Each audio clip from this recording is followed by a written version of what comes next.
All right, let's talk a little bit about the Nernst equation. The Nernst equation is derived from our delta G equation that we talked about in the last chapter, where delta G equals delta G standard plus RT ln of Q. This allows us to calculate delta G at non-standard conditions, where delta G standard was calculated using perhaps a non-standard temperature. But if we use the fact that we know delta G is equal to NFE, we can do some substitution and say negative NFE equals negative NFE standard plus RT ln of Q. Then if we divide both sides by negative NF, we get the Nernst equation where E is equal to E standard minus RT over NF natural log of Q. If you assume that we're doing these at 298 Kelvin, which is pretty standard, you can simplify, collect some constants, note the change of the log base 10 and the versus the log base E up there. And so we change that to 0.0592 over N log base 10 of Q. The rest of the equation is the same. And that's included in the constant. Even though not shown, that 0.0592 has units of volts.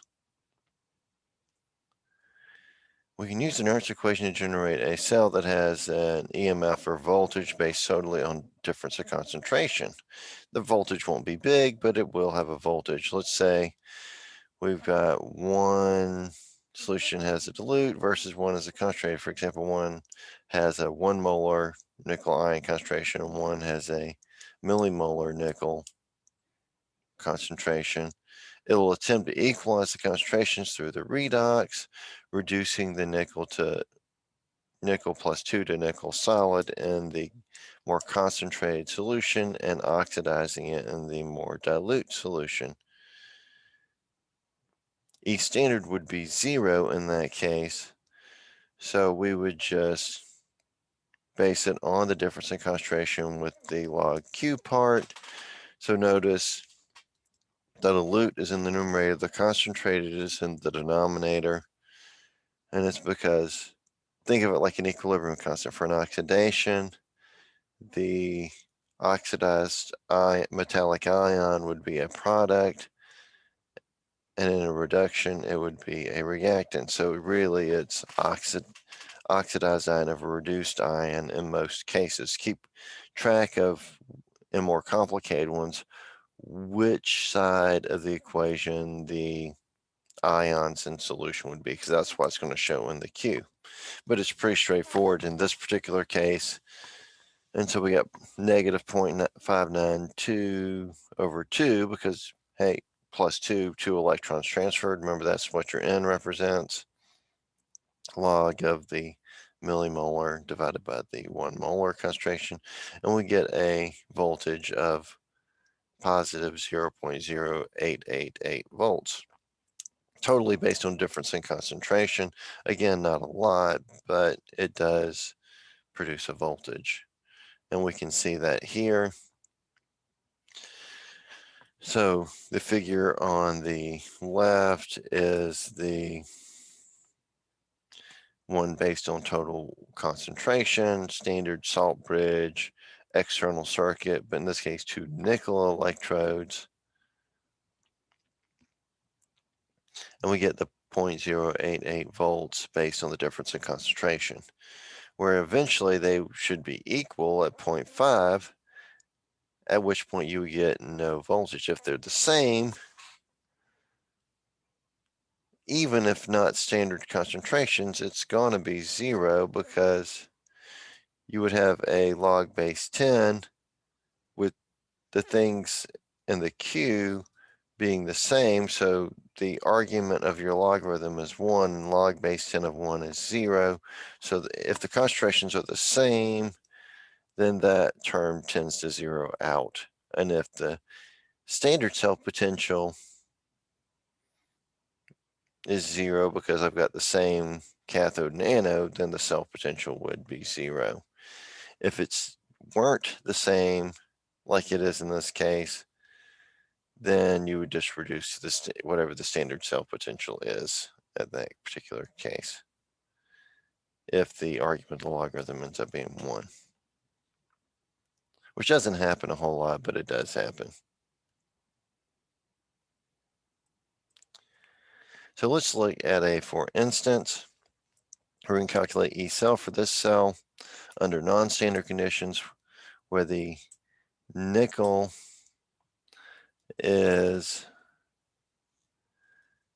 1 times 10 to the negative 4th molar and the chromium is 2 times 10 to the negative 3rd molar. And we've got these particular reactions, and we're written as reductions. And so the nickel's being reduced with 2 electrons to nickel. E standard reduction for the nickel is a negative 0.25 volts, and the chromium 3 plus 3 electrons going to chromium is a negative 0.74 volts.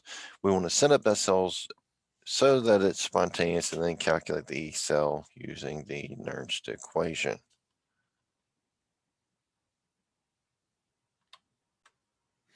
So let's look at this on paper. I've copied all the information over, including the formula for the Nernst equation.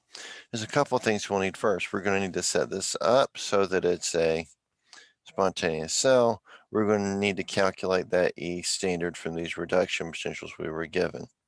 So let's look at this, set it up so that it's spontaneous. That's the bigger, more negative voltage, so that's going to be the oxidation. This one will be our reduction. So we'll set that up.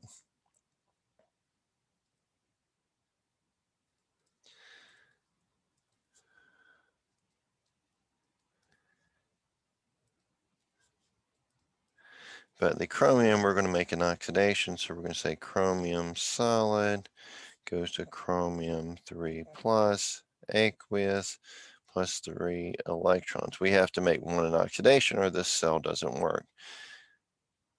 Secondly, we need to have those electrons to balance so we know how many transfer because I need that in.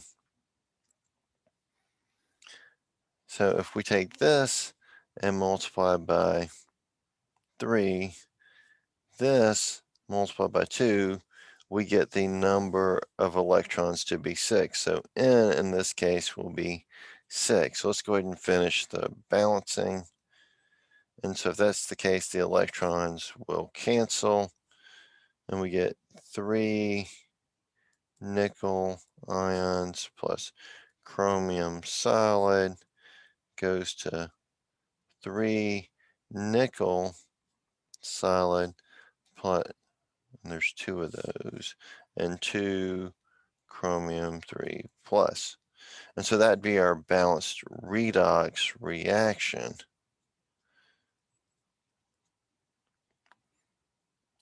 But what's most important for our calculation is that we know 3 times 2 is 6, 3 times 2 is 6. So we have 6 electrons that we're working with. So now we know the value of that M. Now we need to get E standard. E standard for the cell.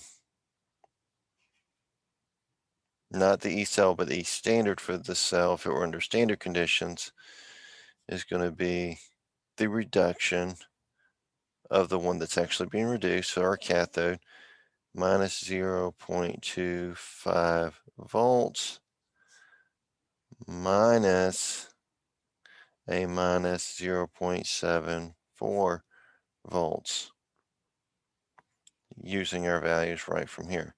Use the one that is the cathode, actually the reduction, minus the one that's actually the oxidation to get the sign right.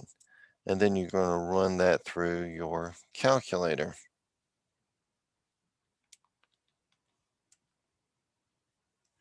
And we're going to get 0.49 volts. And we worked this in such a way that it was spontaneous, as the instructions indicated. if you're trying to set up a cell and you want it to be a galvanic or voltaic cell, you need to look at the reduction potentials, and you can choose the electrodes that'll give you the spontaneous direction. Now that we've done all that, now we're ready for our friend the Nernst equation. So our E cell is going to equal our E cell standard 0.49 volts minus 0.0592 volts divided by 6.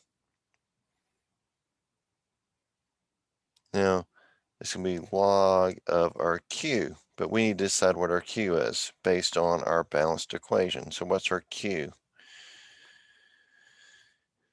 Algebraically speaking, no solids appear in equilibrium constant expression, so we're talking about the ions. So it'll be chromium ion concentration squared divided by nickel ion concentration cubed. And so that's what's also important to balance this equation out. I need it to get my Q if I'm going to use the Nernst equation, and I need it to get the number of electrons, which I already used. So now, using our Q, chromium ion concentration, 2.0 times 10 to the negative third, quantity squared, over 1.0 times 10 to the negative fourth, quantity cubed. And then we're going to run all that through our calculator and get our answer. Sometimes it's easier to work what's in the logarithm, take the logarithm, and then do this, and then subtract from that, just mathematically with your calculator. If you got a better method, be my guest, but that's the way it tends to work out. And so I'm going to run this through the calculator.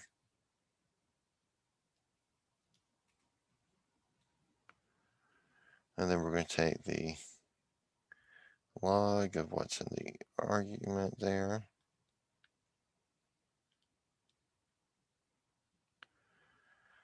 And then we're going to divide by 6, multiply by 0.0592. Get a small number, and so these are going to be small changes in the voltage.